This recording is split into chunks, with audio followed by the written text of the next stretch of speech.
Specially आजकल government बहुत focus कर रहे हैं क्रॉप इंश्योरेंस के बारे में। दिस आगे मुझे लग रहा है हम सबको मिलकर बहुत जोर से फार्मर्स को समझाना है, उनको इसमें इन्वॉल्व करना है। बहुत नुकसान फार्मर्स को इसमें हो रहे, और दूसरी तरह कैसे फार्मर्स ट्रैप हो रहे लोकल फिनेंस में 60% पे करना पड़ रहा है। वो बहुत बड़ा एक चैलेंज है। मुझे लग रहा है वो दूसरा सारा ऑर्गेनाइज्ड सेक्टर इन्वॉल्व होंगे तो उसमें से फार्मर्स को हम फ्री करेगा, that will be a big service to Indian farming community. I think all these things can be more effectively can be talked by Mr. Rajat Dar also, because he is a head of Indian Investors Federation. So he know the pulse of the Indian investors, and he know where it is lacking, what are the problems it is facing, how it can be tackled, how it can be effectively managed. So let us listen from the veteran Rajat Dar. Please, Rajat sir. नमस्कार Dominic साहब और नमस्कार सारे किसान भाइयों। Thank you so much. मैं बहुत शुक्रगुजार हूं कि आपने मुझे ये मौका दिया कि जितना हम इस प्लेटफॉर्म पे ला सकते हैं आप लोगों के लिए इंफॉर्मेशन जो आपके लिए किसी तरह से कार्यरत सिद्ध हो। नाउ अब अगर देखिए, मैं जिस बात को लूंगा मैं एक दूसरे पर्सपेक्टिव से लूंगा। हम लेंगे कि किसान के लिए हमारा मेन ऑब्जेक्टिव क्या है। फाइनेंशियल लिटरेसी अपने में कोई टॉपिक नहीं होता है। फाइनेंशियल लिटरेसी एक टूल है, एक साधन है जिसके तहत हम समृद्ध हो सकते हैं। It is a tool, it is not an objective. ये कोई एक ऑब्जेक्टिव नहीं है, तो टूल है। तो हमारा ऑब्जेक्टिव क्या है? अगर हम सीधी बात करें, हम कहते हैं कि डबल द फार्मर इनकम।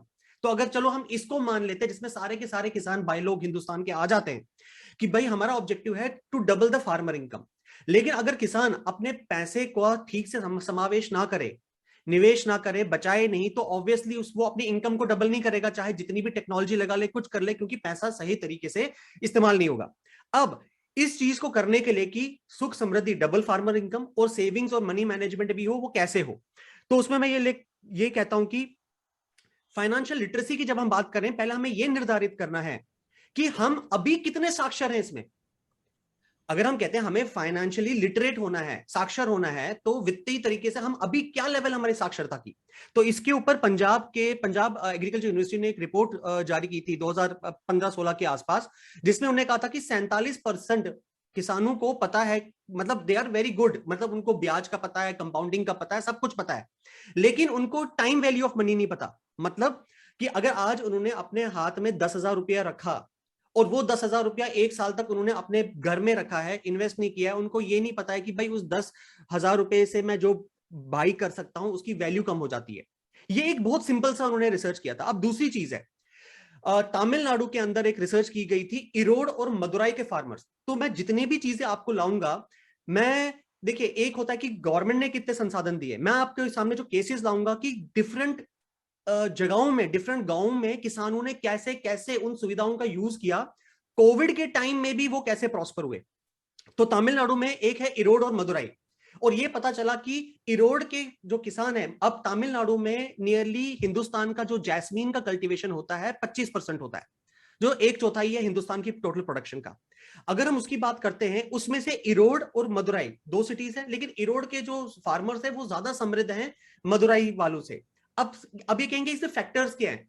जब उस पर रिसर्च की गई तो ये सामने आया, जो कारण है जो इन दो किसानों को, दो गांवों के किसानों को सेपरेट करते हैं, वो ये है एज, एजुकेशन, सारी चीजें, एज, एजुकेशन, एक्सपीरियंस, वो सारी चीजें आ गई। लेकिन एक और क्रूशियल एलिमेंट था कि वो बैंकों में कितना विजिट करते हैं। इरोड के जो किसान थे, उनका जो नंबर ऑफ विजिट्स होते थे, जैसे भी कोई उनका, आप समझ लीजिए कोई पॉइंट ऑफ सर्विस हो गया बैंक का, या कोई उनका वो क्या कहते हैं वॉलंटियर हो गया, या बैंक की ब्रांच होगी, इरोड वाले लोग ज्यादा जाते थे, प्लस उनको ट्रेनिंग भी मिली थी, जिस वजह से उनकी कमाई ज्यादा हुई। तो ये एक स्टेट में 2 गांव की बात है। पंजाब का भी मैंने आपको बोल दिया कि जब वहां पता चला कि पंजाब में 47 लोग फाइनेंशियली लिटरेट हैं, लेकिन उधारी भी बहुत सारे किसानों में है। तो अगर हम किसानों की भी बात करते हैं, किसान 2 कैटेगरीज में आते हैं। एक वो है जो हम कह सकते हैं नॉर्मल श्रम किसान है, दूसरे वो हैं जो बिल्कुल मार्जिनल है। तो इसीलिए अगर हम 2019 और 2024 का national strategy for financial education inclusion, तो भारत सरकार ने यूनाइटेड नेशंस के मातहत एक एक एक एक कैंपेन चलाया है, एक बाकायदा प्लान चलाया है जिसमें उन्होंने कहा है कि हमें नेशनल स्ट्रेटजी करनी है फाइनेंशियल इंक्लूजन। इंक्लूजन किसका? फार्मर्स का तो है ही है, लेकिन फार्मर्स के भी सबसे निचला तबका, क्योंकि फार्मर्स में ऐसे फार्मर्स हैं जो ऑरल रिलीज के ऊपर, जबानी वायदे के ऊपर काम करते हैं, कुछ ऐसे हैं जो रेंट पे काम करते हैं, कुछ ऐसे हैं जिनकी अपनी खेती है लेकिन 2 हेक्टेयर से ज्यादा की जमीन नहीं है। अब उनके पास कोलैटरल फ्री लोन लेने की प्रावधान नहीं है, लेकिन उसके लिए उनके पास ज्ञान कहां से आएगा?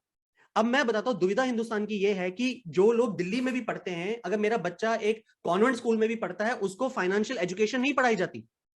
ये शहरों का हाल है पढ़े लिखे लोगों का। तो आप उस हिसाब से सोचिए, गांव में किसान भाइयों के पास इंफॉर्मेशन कैसे आएगी?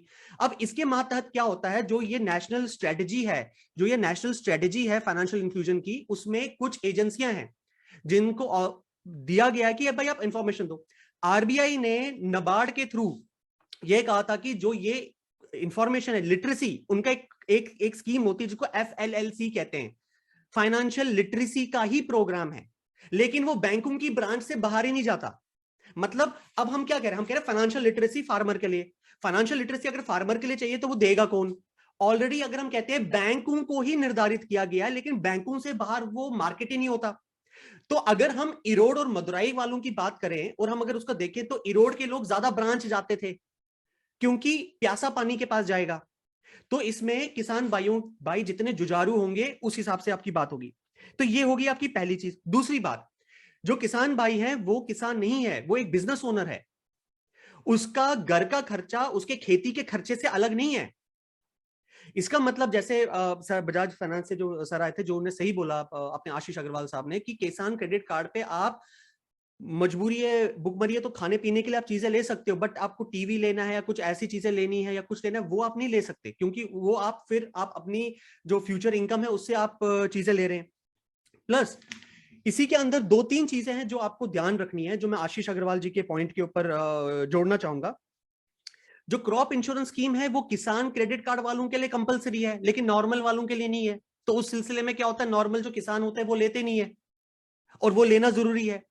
दूसरी बात यह है कि जब भी फसल का नुकसान होता है, 30% फसल का नुकसान होता है, आपको बैंक सीधा जाना चाहिए।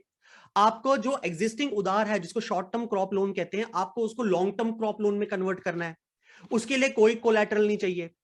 6 महीने से लेकर 2 साल, आपको 1 साल का मोरेटोरियम मिलता है, आप 2 साल तक उसको टोटल अवधि आपकी बन जाती है। तो ये सारे प्रावधान उसमें आ जाते हैं। अब इसके अंदर मैं आपके सामने कुछ केसेस बताऊंगा जो आप खुद देखेंगे कि कैसे कुछ भी हाथ में ना होके किसानों ने अपनी किस्मत खुद बदली। तो अगर हम इसकी बात करते हैं, सरकार ने नबार्ड सरकार के ही फंडिंग के अंदर उन्होंने जॉइंट लाइबिलिटी ग्रुप किन्होंने बनाया था? नबार्ड ने। जॉइंट लाइबिलिटी ग्रुप में वो लोग क्या करते हैं कि जो लोग जो बहुत मार्जिनल फार्मर हैं, जिनकी इनकम नहीं है, कोलैटरल नहीं ले सकते, उनको वो इकट्ठा करते हैं, उनको लेंडिंग देते हैं, जैसे एक तरह से माइक्रो फाइनेंस होता है। और इसका सबसे प्रैक्टिकल एग्जांपल ईस्ट गोदावरी में आंध्र प्रदेश में आया। कोविड के टाइम में क्या हो गया था कि 70 से 80% ईस्ट गोदावरी रीजन में जो फार्मर्स थे, ये वो थे जो टेनेंट फार्मर्स थे। अब टेनेंट फार्मर्स हैं तो उनके पास बैंक का क्रेडिट नहीं है, बाकी चीजें नहीं है, तो उन्होंने क्या किया, 2020-21 के आसपास सेल्फ हेल्प ग्रुप आए। सेल्फ हेल्प ग्रुप में वो लोग मिले। अब देखिए, फाइनेंशियल लिटरेसी का मतलब ये नहीं होता कि भाई मेरे हाथ में पैसा है और मैं उस पैसे को कैसे बचाऊं। लेकिन अगर आप किसान हैं और कोविड में आप फंस गए हैं, तो फाइनेंशियल लिटरेसी ये भी कहती है कि आप क्या तरकीब लगाएंगे, आपके पास आगे इंस्ट्रूमेंट्स हैं। फाइनेंशियल लिटरेसी ये होती है कि भाई अगर आज बिजनेस मेरा डूब रहा है, फार्मिंग डूब रही है, तो मैं कैसे फाइनेंशियल एक्यूमेंट लगाऊं, अपनी बुद्धि लगाऊं और मार्केट से पैसा उठाऊं, क्योंकि मैं अपने कार्यरत पे पैसा दे सकता हूं। तो उन्होंने क्या किया था, सेल्फ हेल्प ग्रुप में उन्होंने जॉइंट लाइबिलिटी ग्रुप बनाए। हजार जॉइंट लाइबिलिटी ग्रुप के तहत उन्होंने 5000 फार्मर्स को किया कंबाइन। और आप मानेंगे, उन्होंने ना ही केवल ईस्ट गोदावरी रीजन में, बल्कि इन्होंने औरैया यूपी में भी और आगे जाके चंद्रपुर महाराष्ट्र में भी जो महीने की इनकम थी 2 से 3 हजार रुपये उन्होंने बढ़ाई, जस्ट बिकॉज उन्होंने पैसा उठाया और उससे दूसरे काम शुरू किए। ऐसा हुआ था कि जब फार्मिंग नहीं कर सकते थे या सूखा पड़ गया था, उन्होंने ये आइडेंटिफाई किया कि कौन से इंपैक्टेड है। भाई ये 50 परिवार है, अच्छा ये 50 परिवार फार्मिंग नहीं कर सकते, तो ये क्या ऑल्टरनेटिव काम कर सकते हैं।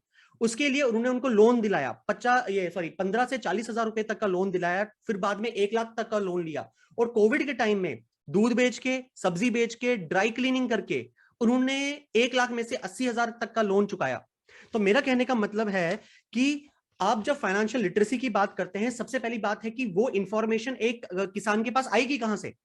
उसके लिए आपको एक चीज हमेशा प्रावधान करना है, आप जिसको कहते हैं ना मुझे गुरु करना है या मेंटर बनाना है, आप नॉर्मल इंटरमीडिएटरी पे मत डिपेंड करिए, आप बैंक जाइए, नबार्ड के सेंटर्स जाइए। इसमें नबार्ड ने डिफरेंट अपनी जैसे नुक्कड़ नाटक और वो चीजें तो रखते ही हैं, इनकी अपनी वैन्स होती हैं, आप इनके बैंक्स के सेंटर्स जा सकते हैं, पूछ सकते हैं नबार्ड की स्कीम्स क्या हैं और उसके तहत आप यूज कर सकते हैं। और इन चीजों की वजह से आपका जो इनकम है दैट विल इंक्रीज सब्सटेंशियली। अब मैं आपको एक और चीज बताता हूं, हम किसानों की बात करते हैं, काफी लोगों को यह भी नहीं पता होगा नॉर्मल में कि नबार्ड ने अपने अंदर फार्म सेक्टर डेवलपमेंट डिपार्टमेंट बनाया और उसके अंदर उन्होंने क्या किया है, उन्होंने ट्राइबल डेवलपमेंट फंड लगाया और एक बनाया उन्हें ऑर्चर्ड ओनर्स के लिए, कि ऑर्चर्ड ओनर्स के लिए बिल्कुल सेपरेट है, उसके लिए अलग 50 करोड़ के फंड रखे गए और उसके अंदर वो फंड हर साल बढ़ता रहता है। ये 2012 से वो कर रहे हैं।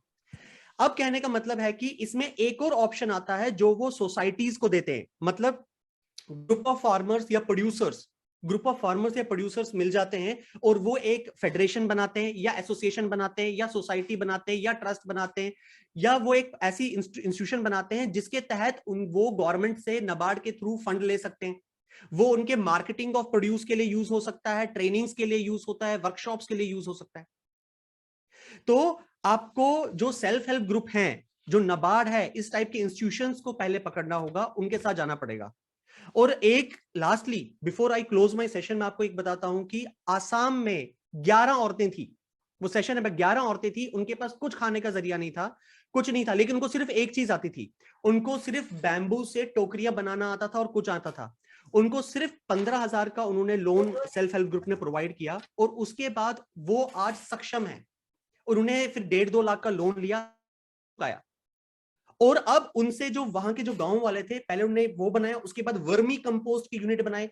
जो सरकार ने वर्मी कंपोस्ट के यूनिट पहले बनाए हुए थे, जो बंद पड़ गए थे, ये इतने सेल्फ सफिशिएंट हो गए, मतलब इनकी इतनी डिमांड बढ़ गई, इन्होंने जो सरकार के बंद पड़े थे, क्योंकि इनको समझ आया कि भाई हम क्या कर रहे हैं, हमारे पास एसेट्स था, हम यूज नहीं कर रहे, इन्होंने 40,000 का लोन अपने समुदाय में लोन लेके वर्मी कंपोस्ट के प्लांट को, जो सरकार का खराब पड़ा था क्योंकि वो यूज नहीं करते थे पहले, उन्होंने उसको फिर से चालू करवाया और उसको एनजीओस को दिया, जो एनजीओ मनरेगा के तहत बेचते थे। आप समझ रहे हैं? और ये सब कोविड के टाइम में हुआ, जब यहां लोग सुसाइड कर रहे थे शहरों में कि भाई हमारी नौकरी चली गई, हमें यहां गई है। यहां पे 11 औरतें आसाम में रिमोटेस्ट ऑफ द एरिया में भूखमरी से नहीं मरी, लेकिन उन्हें फाइट किया। और आपको, और इन सेल्फ हेल्प ग्रुप के सबसे बड़ी नेगोशिएटर्स महिलाएं ही हैं, और वहां पे वो काम क्या करते हैं, नेगोशिएशन का काम औरतें ही करती हैं। सो फाइनेंशियल लिटरेसी में, to conclude all these things, 2-3 चीजें आती हैं कि हमारा एम क्या है, इनकम डबल करना। उसके लिए अगर हमें, उसके लिए टूल क्या है, फाइनेंशियल लिटरेसी। उस वित्तीय ज्ञान के लिए, नॉलेज के लिए हमें ये इंश्योर करना, हमें नॉलेज मिलेगी कहां से। जो भी गांव के लोग हैं, पहली बात है आप ये देखिए कि कौन से गांव अच्छे कर रहे हैं, कहां ब्रांच बैंक है, आप जाइए, पुश करिए, क्योंकि वही आपको लिटरेसी प्रोवाइड करेंगे, वहीं से आपको इंफॉर्मेशन आएगा। गंगा को लाने के लिए भगीरथ को ऊपर जाना पड़ा था, गंगा खुद नहीं आई थी। तो ये हमें जाना है, ये किसानों को जाना है, और ये कर सकते हैं। तो इसके साथ मैं अपना ये सेशन को यहीं पे समाप्त करना चाहूंगा। जी डोमिनिक साहब। Thank you Rajat sir. Actually आप ये देख लो, पंजाब से सर ने एग्जाम्पल लेके तमिलनाडु, ओडिया और पहुंच गए आसाम। सारा जगह सर ने क्या दिखाया हमें, कैसे छोटा छोटा फार्मर्स ग्रुप ने सक्सेस किया, उनका इंटेलिजेंस फिनेंशियल में कैसे मैनेज करना, कैसे करना। So it is not an what is a strange, anyone can do it। That sir ने, उन्होंने इतनी अच्छा रिसर्च किया, सारा जगह से एग्जाम्पल रियलिटी हमें समझाया। सो हमें ज्यादा व्हाट इज एनर्जी स्पेंड करने की जरूरत नहीं है। वी कैन अंडरस्टैंड कैसे एक हो सकते हैं। Sir, we are very thankful to you for giving a different perspective to financial literacy. शुक्रिया। So it is important, as you said, doubling the farmers' income, increasing the income is more important. So uske liye this is a surface tool. सो हम ये कोशिश करेंगे उसी हिसाब से। Sir आपसे request आगे भी हम लेते रहेगी, क्यों हमें अच्छा लगा आपका एग्जाम्पल फार्मर्स के लिए बहुत अच्छा होंगे। बहुत बहुत धन्यवाद आप टाइम स्पेंड करने के लिए, हमें एजुकेट करने कभी के भी लिए। हाजिर हूं मैं। सर देर आर कोई क्वेश्चन है, मैं आप समय ज्यादा लोग है, सो मैं सोच रहा लास्ट में हम बात करेंगे, कोई किसको कोई क्वेश्चन कोई पूछना दिक्कत क्यों नहीं, दो। मैं सेशन में साथ ही हूं आपके। Okay, thank you sir, I am thank you continuing this sir. Session, thank you.